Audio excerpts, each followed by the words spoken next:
Hello hello hello hello. Okay.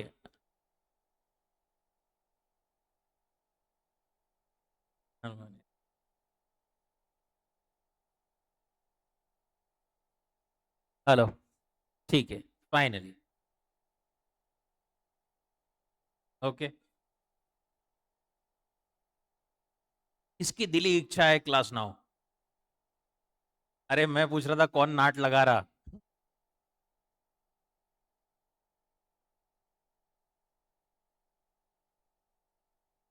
आई जाता।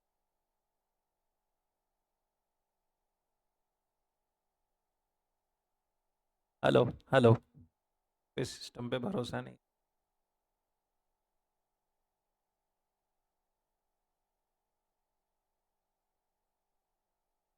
Hello. Okay ठीक है चलो। ऑडिटिंग। ऑडिटिंग में क्या पढ़ रहे थे हम? कल अपन ने चालू किया था chapter number 6.2, unit number 6.2। Basically उसमें अपन ने कल क्या क्या देख लिया था? स्टैंडर्ड्स का introduction, concept, purpose of standards, international auditing and assurance standards board. Then उसके बाद में क्या देखा अपन ने? स्ट्रक्चर और प्रोनाउंसमेंट्स इशूड बाय एएसबी। उसके बाद में अपन ने देखा था कि कौन से टाइप के स्टैंडर्ड्स होते हैं। राइट। अभी अपन देखते हैं quickly procedures for issuing standards on auditing.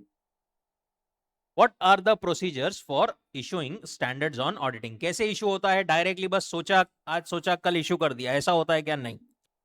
Auditing and Assurance Standards Boards AASB formulates the auditing standards. Broadly following procedure is adopted. सबसे पहले क्या होता है? Auditing and Assurance Standards Boards identifies the areas where auditing standards is needed to be formulated and the priority in regard of selection. सबसे पहले identify करता है ASB की कहां बनाना जरूरी है। अब ये कैसे आइडेंटिफाई करता है? वो अलग अलग लोगों से जो ये नहीं क्या कॉन्फ्रेंसेस मीट्स होते रहती है, इनमें डिस्कशन है, किसी लोगों की कोई रिक्वेस्ट आती है कभी, तो ऐसी सारी चीजों से समझता है। In preparation of auditing standards ASB में खुद से वो जो बॉडी है वो खुद से ही अकेली बनाती है क्या? नहीं। It is assisted by study group और task force constituted to consider specific project. जो भी अपने को जिस मैटर पर बनाना है उसमें जो एक्सपर्ट्स है उनको भी बुलाया जाता है, उनके भी सजेशंस लिए जाते हैं। स्टडी ग्रुप में कौन कौन रहता है? Cross section of the members of the institute. Mostly institute के मेंबर्स होते हैं। स्टडी क्रॉस सेक्शन मतलब अलग अलग डोमेन्स वाले, अलग अलग डोमेन्स में काम करने वाले। Study group task force will consider specific subject and prepare primary draft of standards. फिर क्या होता है? Based on work of study group exposure draft, ये नाम है exposure draft of propose standard is prepared by committee and issued for comments by members of the Institute of Chartered Accountants of India. फिर क्या होता है? जो study group ने बना करके दिया वो एएएस भी देखता है, पूरा एक बार एक्सपोजर ड्राफ्ट बनाता है और सब लोगों को सर्कुलेट करता है। अभी इशू नहीं किया, सर्कुलेट किया। भाई देखो, जैसे अपन बुक पब्लिश करने के पहले पहले देते हैं ना रिव्यू के लिए, तो बोले देखो ये कैसी है। राइट।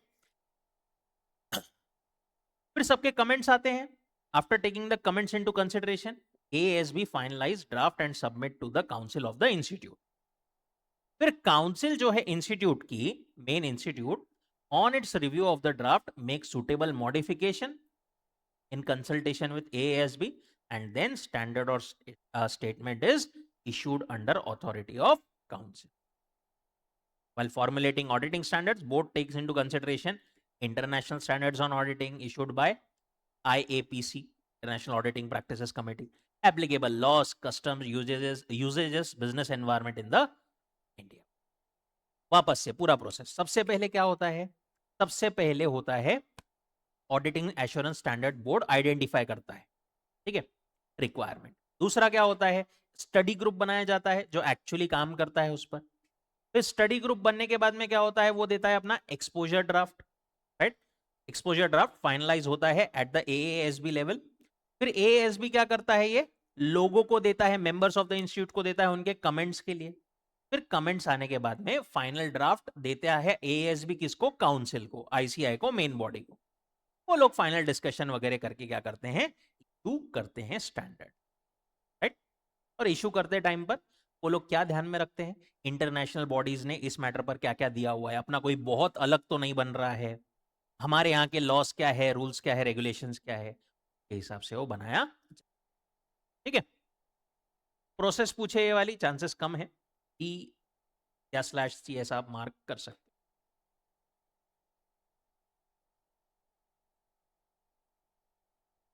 अगली वाली चीज important, list of different standards issued by AAS. सबसे पहला standard on quality control, SQC, ये अपन ने बोला था एक ही है, एसक्यूसी 1, पर बहुत बड़ा नाम है इसका, क्या नाम है, quality control for firms that perform audit and review of historical financial information and other assurance and related service engage, ये एक है एसक्यूसी। अब आते हैं हमारे मेन स्टैंडर्ड्स। 100 से 199 जो है इंट्रोडक्टरी मैटर्स है, 200 से 299 general principles and responsibility. 100 to 199 हमको देखने की जरूरत नहीं है, दिया हुआ नहीं है। पहला हमारे को जो दिया है वो क्या है, 200। इधर देखो एक बार, 200 याद है क्या, थोड़ा बहुत कल अपन ने क्या डिस्कस किया था, ओ ओ overall objective of independent auditor and conduct of audit in accordance with standards on auditing. 210, दो को एक होना है तो agreeing the terms of audit engagement. फिर 220, दो जनों को अलग अलग लेकिन अपनी अपनी क्वालिटी मेंटेन करना है, right, quality control for an audit of financial statements. 2 से 3 हो गए तो डॉक्यूमेंटेशन, ऑडिट डॉक्यूमेंटेशन। अब 240, auditor's responsibility relating to fraud in an audit of financial statements. दो चार एड़े लोग ऐसे मिलकर के बैठे तो फ्रॉड करते हैं, राइट, और वो वहां पर ऑडिटर की रिस्पॉन्सिबिलिटी फिर और ज्यादा बढ़ जाती है। Auditor's responsibility relating to fraud in an audit of financial statement. अब देखो हर एक इसके लिए नहीं है अपनी टेक्निक, बट मोस्ट इसके लिए है, तो उससे अपने को बाकी के ध्यान में रह जाएंगे। ऐसे 250 और 260 और 265, ये एक लाइन में, पहले तो है consideration of laws and regulations, then 260 is communication with TCWG. TCWG पता है क्या है, वर्ड सुना है क्या? देखो एक है मैनेजमेंट, मैनेजमेंट में कौन आ गए, मैनेजर्स वगैरह, और टीसीडब्ल्यूजी कौन है, उसके ऊपर के लेवल के, जैसे बोर्ड ऑफ डायरेक्टर, सीईओ वगैरह, ये लोग है ना, दे आर कॉल्ड टीसीडब्ल्यूजी। उनके साथ कैसे कम्युनिकेशन करना है, और 265 is communicating deficiencies in internal control to TCWG and management. वापस से 250 में क्या बोला अपन ने, लॉज रेगुलेशन देखो, 260 में फिर टीसीडब्ल्यूजी से कम्युनिकेट करो, 265 में वापस से कम्युनिकेट करना है क्या, इंटरनल कंट्रोल में डेफिशिएंसी। 299 99 जॉइंट है, joint audit of financial statement. फिर आते हैं 300 वाली सी, इस पर बहुत ज्यादा बार उन्होंने पूछा नहीं है, मेनली उन्होंने 200 वाली सीरीज में से और 500 वाली सीरीज में से और 600 वाली में से ये ज्यादा पूछा है, बट ऑब्वियसली पूछ सकते हैं कहीं से। जनरली इसमें से देखो, आपको ऐसा नहीं बोला जाएगा कि write down a list of standards, अभी तक कभी कैसा अभी अभी तक नहीं आया है ऐसा क्वेश्चन। एमसीक्यूज आए हैं, 2 मार्क का सिंपल सिंपल एमसीक्यू, ये नंबर है इसका नाम क्या है, राइट, या फिर ये नाम है ऐसे का इसका नंबर क्या है। ऐसे 300 बोलता है प्लानिंग के बारे में, 300 planning and audit of financial statement. अभी देखो यहां तक ये हो गई बेसिक चीज 200 वाली। अब 300 से अपन स्टार्ट कर रहे हैं, समझ लो। सबसे पहले क्या करो, प्लान करो। प्लान करने के बाद में क्या देखते हैं, identifying and assessing risks, audit में क्या क्या रिस्क हो सकती है, कौन सी एरियाज को ज्यादा देखना है। ऐसे 315 identifying assessing risk of material misstatement through understanding entity it's. 320 है मटेरियलिटी। मटेरियलिटी अपन ने बताया था, क्या देगा, क्या था, इंपॉर्टेंट, सिग्निफिकेंट, या फिर टेक्निकल टर्म्स में क्या बोलते थे अपन उसको, ऐसी चीजें जो कि डिसीजन, कौन सा decision, dash decision, economic decision of the user जो अफेक्ट कर सकती है, दैट वाज मटेरियल। तो मटेरियलिटी कैसे क्या होती है वो आता है ऐसे 320 में, materiality in planning and performing audit. फिर 330 में जो सब रिस्क आइडेंटिफाई की थी उसके रिस्पॉन्सेस दो, auditor's responses to assess risk. 402 is audit consideration relating to entity using service organisation. Entity using service organisation मतलब अपन ने अपना कोई काम आउटसोर्स करके रखा है, तो वहां पर वो वाले एंटिटी में अच्छे से कंट्रोल्स वगैरह है कि नहीं, क्योंकि अपना काम वो कर रही है ना, तो वहां पर कंट्रोल्स वगैरह अच्छे है कि नहीं ये देखने के लिए standard. 450 evaluation of misstatements identified during. फिर चालू होती है 500 वाली सी।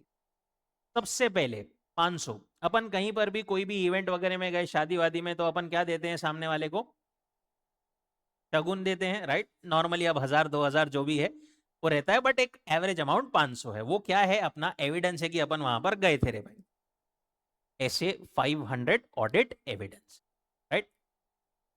वैसे तो 500 देते हैं, बट 500 नहीं, एक्चुअली 500 1 रुपया होना चाहिए। 1 रुपए का स्पेसिफिक महत्व है। Again audit evidence specific consideration for selected item.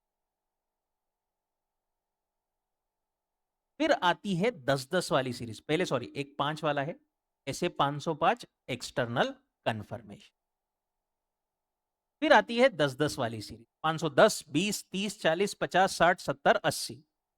इसमें सबसे पहला 10 वाले में सबसे इनिशियल, सबसे पहला कौन सा है, 510 initial audit engagement opening balance. फिर आगे 520 analytical procedure, 530 audit sampling, 540 auditing accounting estimates including fair value accounting estimates and related disclosure.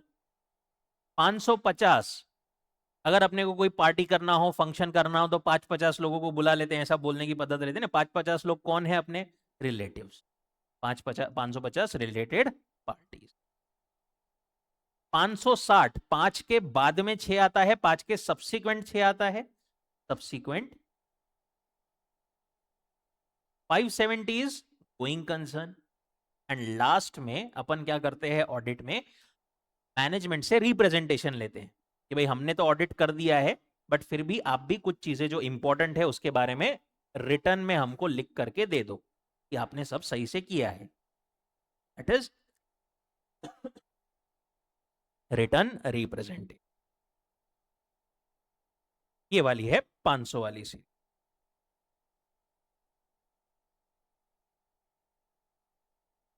Then next है 600 वाली सीरीज। 600 से 600 में आती है 3, 600 610 620। ये using the work of other, तीनों में दूसरे का काम यूज करने की बात हो रही है। 600 में क्या है, using the work of another auditor.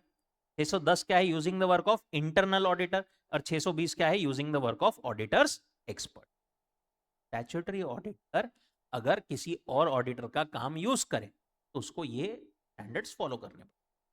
Another auditor 600, 610 is for internal auditor and 620 four auditors.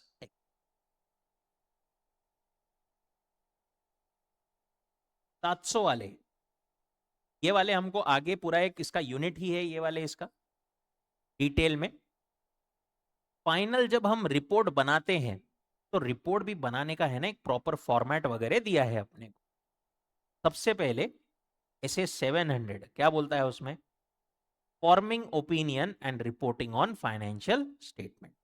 701 है communicating key audit matters. 705 modification in the opinion. 706 emphasis of matter and other matter. 710 comparative information and 720 auditor's responsibility relating to other information.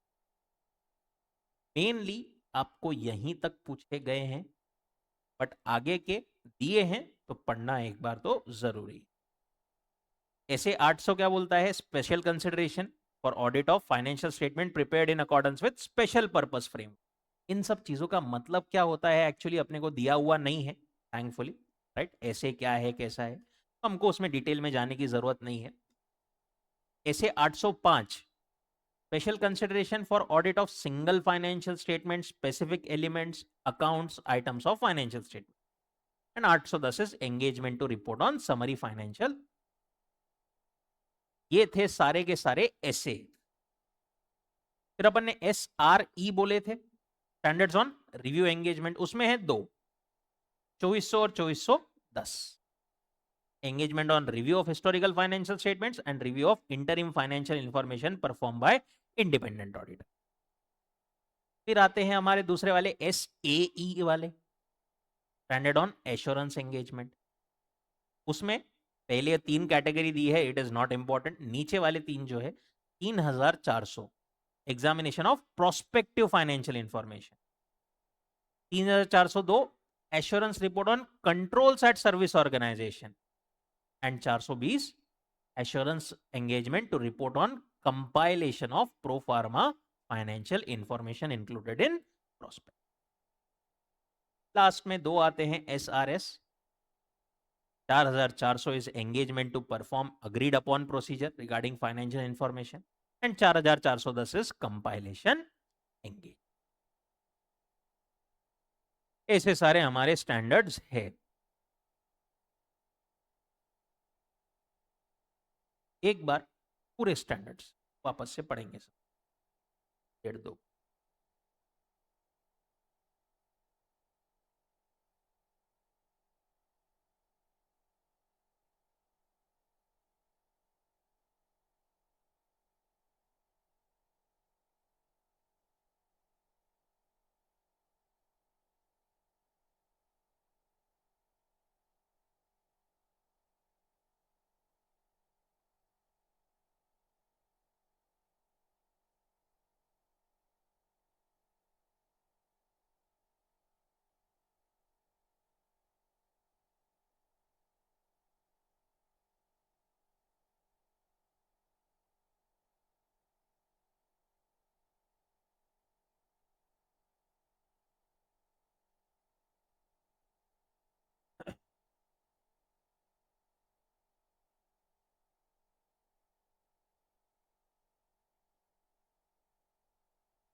Late me know once done.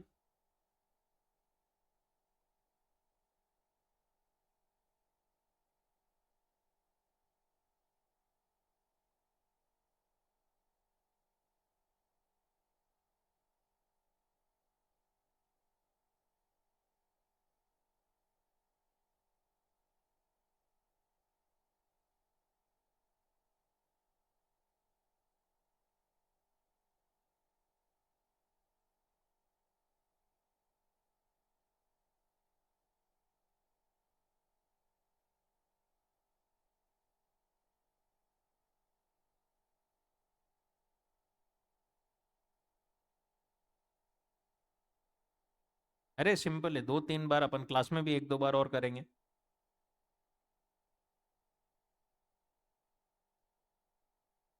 200 वाला, 500 वाला, 600 वाला, ये easy है.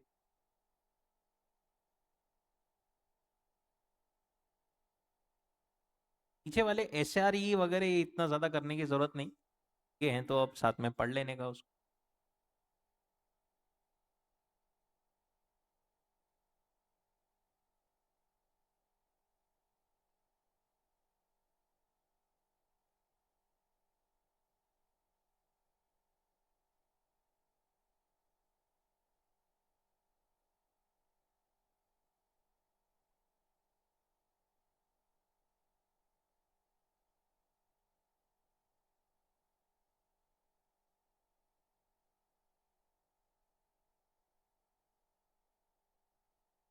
ठीक है. ऐसा ये हमारा छोटा सा सेकेंड वाला यूनिट है. Brief introduction to auditing standards. अब ये देखो यहाँ पर तो आपको सिर्फ ये नाम दिए हुए हैं. ये का जो सिलेबस है उसमें पूरा सिलेबस ही ये ऐसे है सिर्फ.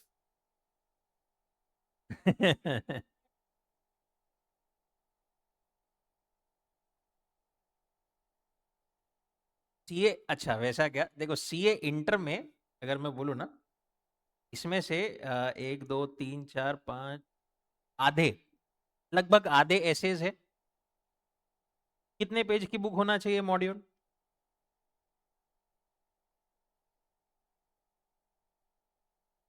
आईसीआई की जो मॉड्यूल है वो है 950 पेजेस की.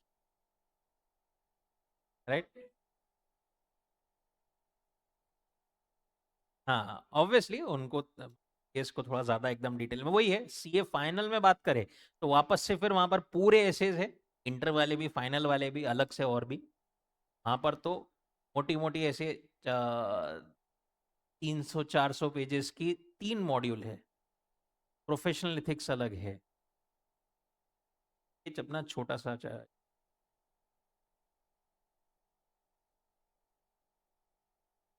वो आईबीएस नाम का एक सीए फाइनल में पेपर है, ओपन बुक एग्जाम है वो.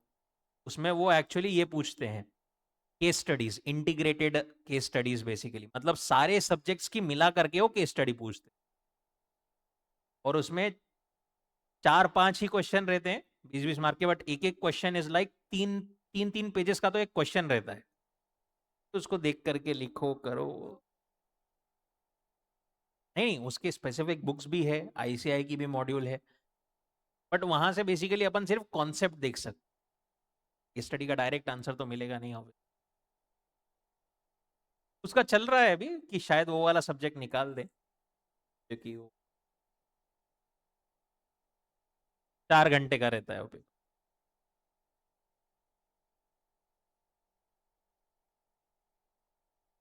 थोड़ा ये हो गया है बहुत ज्यादा अन्य. ठीक है, ये वाला यूनिट ऐसा था हमारा छोटा सा. नेक्स्ट वाला ये जो यूनिट है हमारा, that is about audit engagement programme documentation and evidence. यहां से अब ऑडिट का थोड़ा डिटेल में हमको प्रोसेस वगैरह सब चीजें बताइए. शॉर्ट में 2-3 चीजें देखते हैं आज के लिए, फिर रुकेंगे.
सब लेके घूमते क्या भाई साथ में? कॉफी गिफी, वो कौन सी मूवी थी ना, भागम भाग, उसमें वो है क्या, वो गोविंदा के पास में वो नमक है क्या, चाट मसाला, काली मिर्ची, पता नहीं चलता फिरता ग्रोसरी स्टोर। ओके, चलिए 6.3, audit engagement programme documentation evidence. Audit engagement,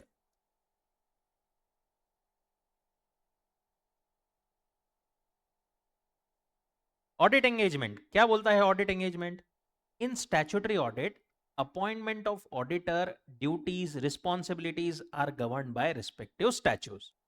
In all other, however, they are decided by agreement. अपन ने पढ़ा था शुरुआत में ही कि अगर लॉ ने बोला हुआ है आपको ऐसा ऐसा ऑडिट करना है, फिर तो आपकी पावर, ड्यूटी, रिस्पॉन्सिबिलिटी, अपॉइंटमेंट कैसे होगा, ये सब लॉ में दिया हुआ है। नहीं तो अगर आपको अलग से ऑडिट करवाना है तो फिर आप टर्म्स डिसाइड कर लो, वैसे होगा ऑडिट। जो भी हो, agreement plays a significant role in audit, because if auditor is held responsible for anything beyond nature and scope of current engagement, he can be relieved without any doubt. देखो क्या होता है, ऑडिट के शुरुआत में ही जो भी हमारी टर्म्स एंड कंडीशन है उसके हिसाब से ऑडिटर क्लाइंट को एक लेटर भेजता है, which is called engagement letter, कि भाई हमारी ऐसी ऐसी बात हुई है, इतना इतना में ऑडिट करना है, इतनी इतनी फीस रहेगी, आपकी ये रिस्पॉन्सिबिलिटी, मेरी ये रिस्पॉन्सिबिलिटी, सारी चीजें क्या क्या करने वाले हैं, इसके लिए एक अग्रीमेंट काइंड ऑफ लेटर बनाया जाता है, जिसको हम बोलते हैं एंगेजमेंट, राइट? अब अगर आप प्राइवेट ऑडिट करवा रहे हो खुद का, नॉन स्टैट्यूटरी वाला, तो आपको डेफिनेटली ये करना ही पड़ेगा, राइट? अगर नहीं कर रहे हो तो वैसे तो स्टैच्यू में लिखा रहता है कि भाई आपकी ये रिस्पॉन्सिबिलिटी है, क्या है, बट फिर भी as a good practice auditor जो है स्टिल एंगेजमेंट लेटर बना करके भेज देता है, क्या फीस रहेगी, कैसा क्या रहेगा, ये सारी चीजें मेंशन कर। देखो, agreement can easily avoid misunderstanding और एम्बिग्यूटी, प्लस ऑडिटर को बाद में वो बोल भी नहीं सकता तूने तो पहले ये बोला था, अभी ये नहीं कर रहा, पहले ही लिखा हुआ है सब कुछ। Thus, it is desirable that before commencement of audit, auditor and client must agree on the terms. And auditor should send, कौन भेजता है? ऑडिटर भेजता है क्लाइंट को, क्लाइंट नहीं भेजता है ऑडिटर को, एंगेजमेंट लेटर ऑफ।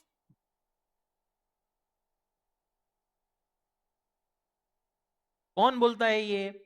ऐसे 210 क्या था? Agreeing the terms of audit engagement, कि भाई auditor and client should agree to the terms prior to commencement of the,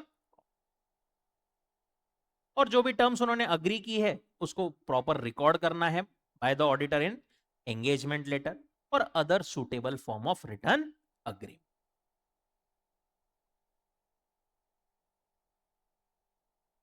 पर अगर लॉ और रेगुलेशन में बोला हुआ है ऑलरेडी सफिशिएंट डिटेल में टर्म्स वगैरह क्या रहनी चाहिए, तो auditor need not record them in written agreement, but फिर भी as a general practice auditor भेज दे।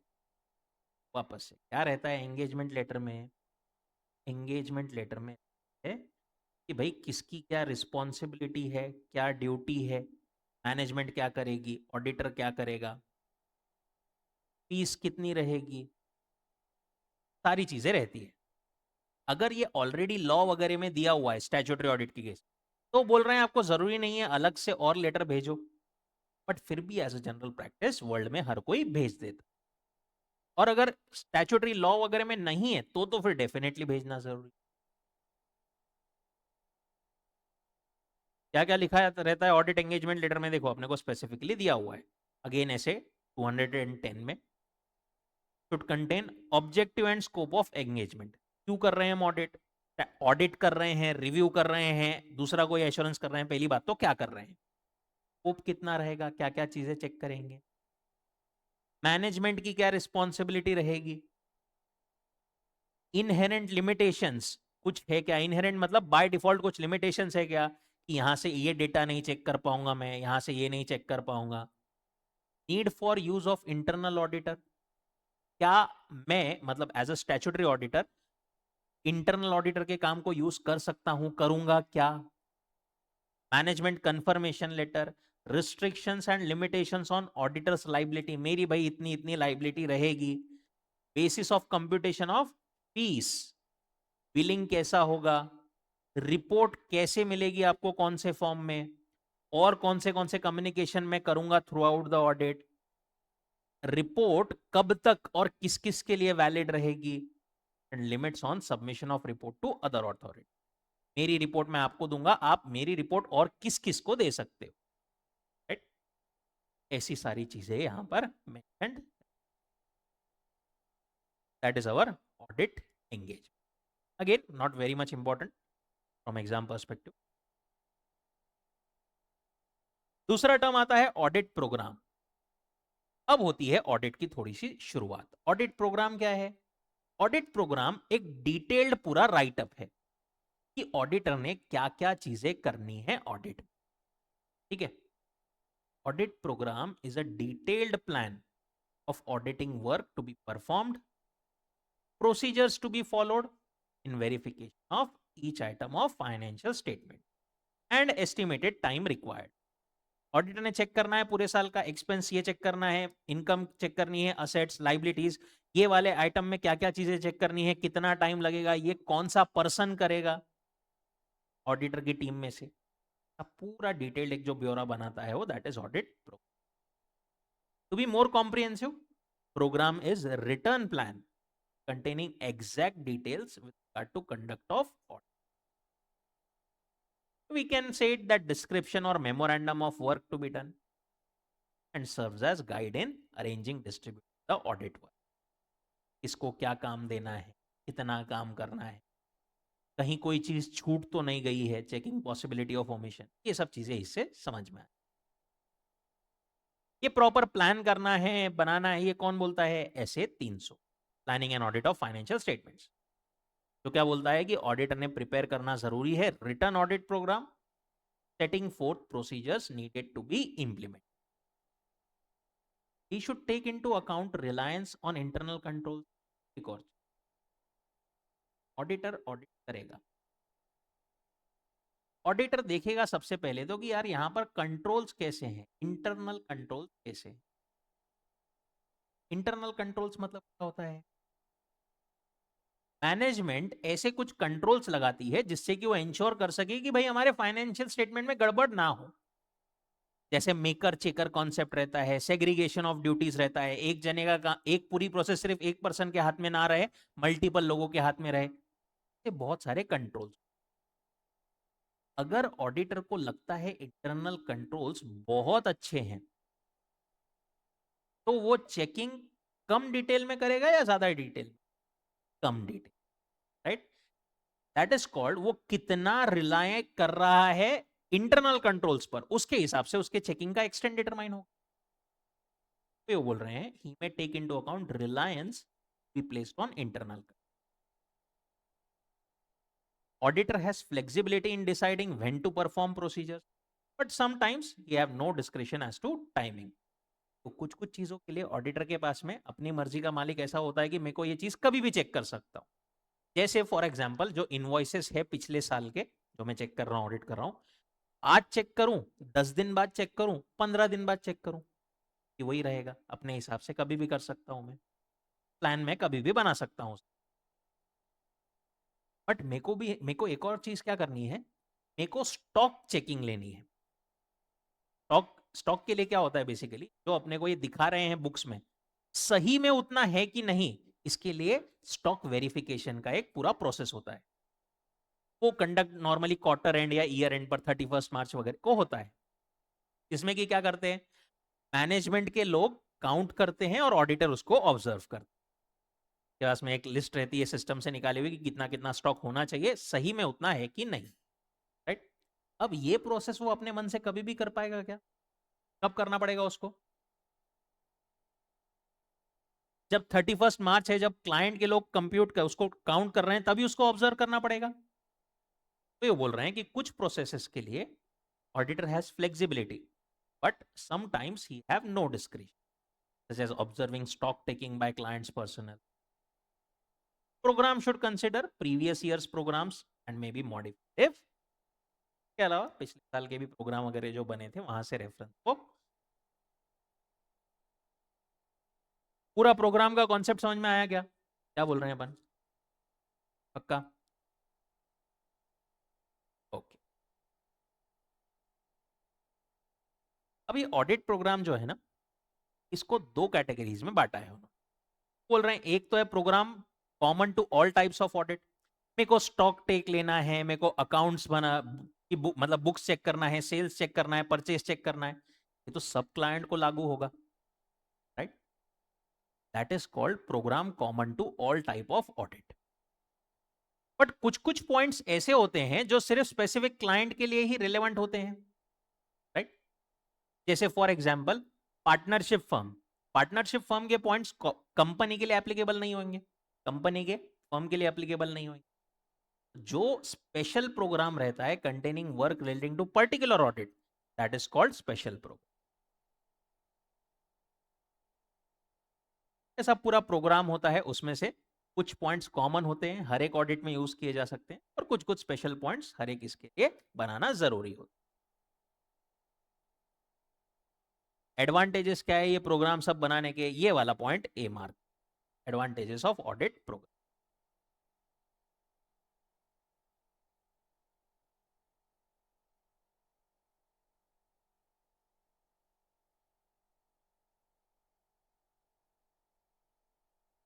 क्या है? Ready checklist, it serves as ready checklist for audit procedure.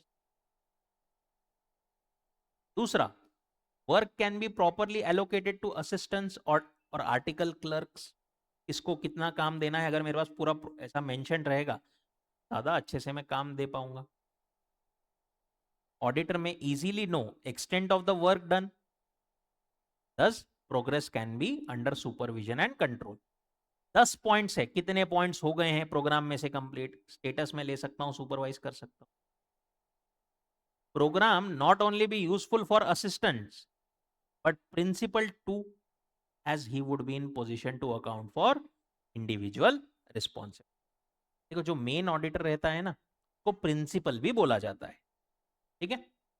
नीचे के आर्टिकल क्लर्क्स, एग्जीक्यूटिव्स वगैरह, तो प्रिंसिपल को भी वो हेल्पफुल रहता है कि भाई मेरे जो नीचे के पिलांटू है, तो भी सब लोग हैं वो सब सही से काम कर रहे हैं कि नहीं, इंडिविजुअल रिस्पॉन्सिबिलिटीज फिक्स करने के लिए। यूनिफॉर्मिटी रहेगी, same program follow time to time, हर साल। पिछले साल भी ये चीजें ये वाले क्लाइंट पर करना था, इस साल भी अपन ये वाली सारी चीजें करना है। Useful basis for planning for following year, एक साल का बेसिकली प्लान दूसरे साल में प्रोग्राम यूज किया जा सकता है। For selection of team, delegation of responsibility. क्या होता है, बड़ी बड़ी areas, crucial areas, complex areas, ये एकदम नए वाले क्लर्क ऑडिट असिस्टेंट को दे दिया तो चलेगा क्या? सीनियर पर्सनल को देना जरूरी है। देखा जाता है पिछले बार किसने किया था, उतने लेवल का सीनियर पर्सन अपनी टीम में है क्या, उसको दिया जाए। प्लस प्रोग्राम में be used as evidence in event charge brought is against. उसको किसी ने बोला तूने काम बरोबर नहीं किया, तो बता सकता है देखो भाई प्रोग्राम है पूरा, मैंने तो पूरा ये सब किया है। Useful in selection of team members, delegation of responsibilities. Team members के सिलेक्शन में, उनको रिस्पॉन्सिबिलिटीज देने में also it is helpful. And he can prove that no negligence on his part and he exercise reasonable and उसके तरफ से कोई negligence नहीं हुआ है।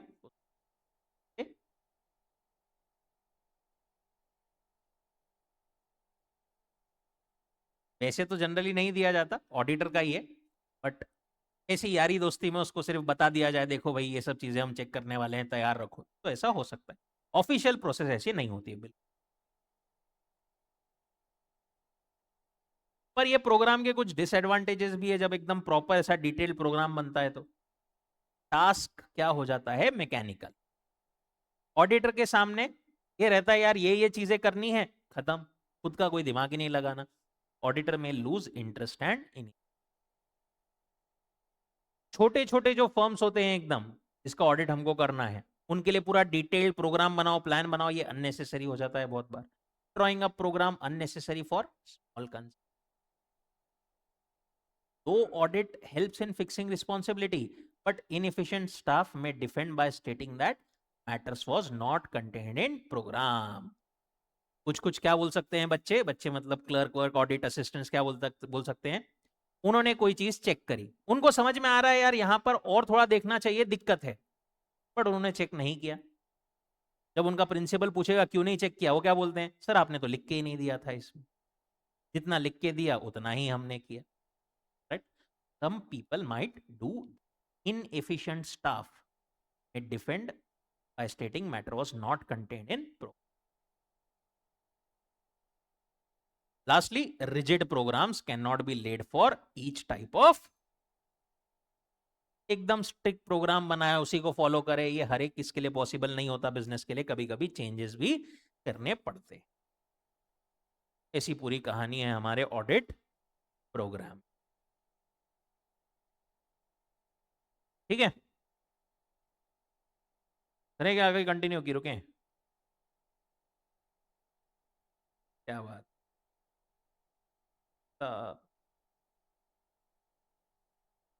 ऑडिट डॉक्यूमेंटेशन थोड़ा लंबा है क्योंकि टाइम लगेगा उसमें, साथ में रिकॉर्डिंग भी ऑनलाइन आज नहीं हुआ है, रिकॉर्डिंग हो गया है तो अपलोड भी करवा देते हैं। तो आज के लिए फिर थोड़ा जल्दी रुकते हैं, राइट, विल कंटिन्यू अवर, हाँ, continue in our next lecture tomorrow. Tomorrow